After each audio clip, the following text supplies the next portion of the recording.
Основанием для проведения данного исследования стало предположение, что терапия артериальной гипертензии комбинацией ингибитора ангиотензин-превращающего фермента с дигидроперидиновым блокатором кальциевых каналов является более эффективной в снижении частоты сердечно-сосудистых событий по сравнению с комбинацией ингибитора ангиотензин-превращающего фермента с тиазидным диуретиком.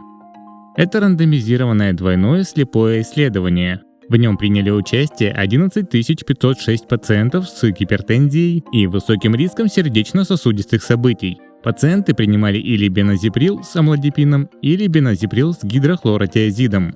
Первичная конечная точка включала смерть от сердечно-сосудистых причин, нефатальный инфаркт миокарда, нефатальный инсульт, госпитализацию по поводу стенокардии, реанимацию после внезапной остановки сердца, коронарную реваскуляризацию.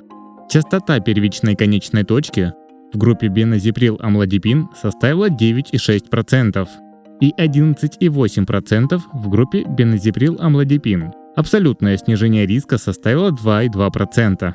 Относительное снижение риска – 19,6%. Таким образом, комбинация беназеприл-амлодипин превзошла комбинацию беназеприл-гидрохлоротиазид в снижении сердечно-сосудистых событий у пациентов с гипертензией и высоким риском таких событий.